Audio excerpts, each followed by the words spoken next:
Hey there guys, Dan here from Jimu Apparel and Jimu Performance, back with another exercise. Today, we're going to be talking about your core, how to brace it, and also how to breathe while in that braced position.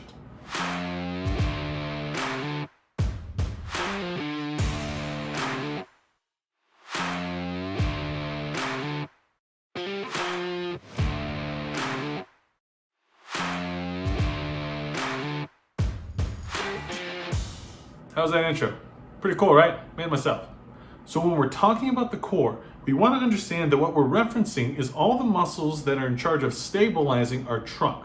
This includes muscles like the rectus abdominis, the six-pack muscles, but also includes muscles like the transverse abdominis, pelvic floor muscles, your obliques, and even things like your lats and chest are technically considered part of the core. But today, we're going to be focused on those major core muscles that you typically think of when you think of the word core. Now you want to be able to engage all of these muscles properly so that you can make sure your spine is staying stabilized, especially during loaded exercises.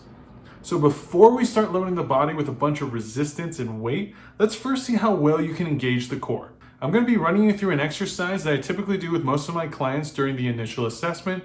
That way we can see how well you can actually engage and brace so that we can see how ready you are for loaded exercise. So start by laying on the floor with your knees bent. From there, you want to make sure your lower ribs are compressed. You also want to make sure that your hips are in a neutral position. For most people, that means tucking your tailbone. And when you do that, your lower back should be nice and flat against the floor. From there, you're going to try to engage the front side of your abdominals, those six-pack muscles, by trying to bring your belly button towards your spine.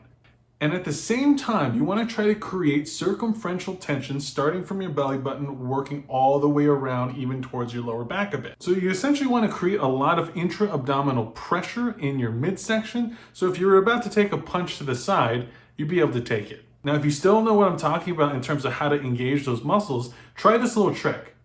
So start by completely relaxing your midsection, and then take your thumbs and just kind of push them into the sides of your stomach. So from here, try to make yourself cough or laugh, and you should feel those muscles engage and push your thumbs out momentarily. Now do that one more time, but this time hold the muscle as it pushes out.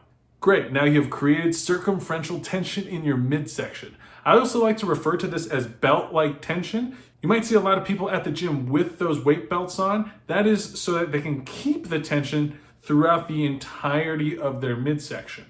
So just to backtrack a little bit, laying on the floor, flat on our back, knees are in a bent position. We're making sure our ribs are not flared. We're keeping them nice and compressed. We're going to make sure our hips are in neutral, typically by tucking the tailbone.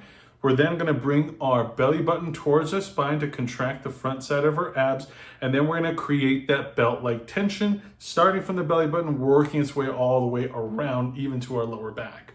Now that we have this solid core, we're going to then try to breathe, and this is the hard part. Now, since you're using a lot of the same muscles that help with breathing and you're holding them tight, you're going to be inclined to hold your breath. Don't do that. So what you want to do is, without losing your belt-like tension, you want to try to breathe in through your nose slowly, and then breathe out of your mouth as if you're breathing through a straw.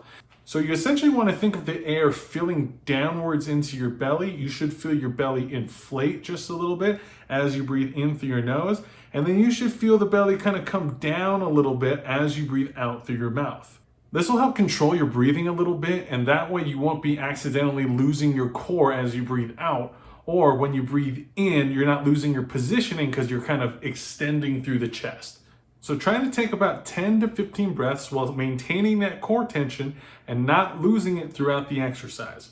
If you find yourself struggling with this, then chances are you might not be ready for loaded exercises, at least not the ones that require a lot of trunk stability, such as a deadlift, overhead press, or a squat.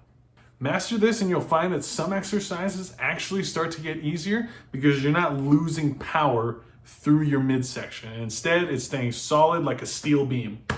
So give this one a shot, guys. Let's make sure our core is really strong and stable so that we can make sure we're doing our exercises effectively and efficiently. And thank you everybody for watching. If you have any questions, leave them down in the comments below. Let me know if there's anything else you would like to see. Otherwise, make sure to go to jimuapparel.com to get cool tees like this one. This one's my favorite, the Oni tee. right? There's only a couple select sizes left. So make sure to go to gmuapparel.com, and gmuperformance.com will be coming soon as well. That's all in the works. Otherwise, make sure to train smarter so that you can move better, and I'll see you guys in the next one. Good luck.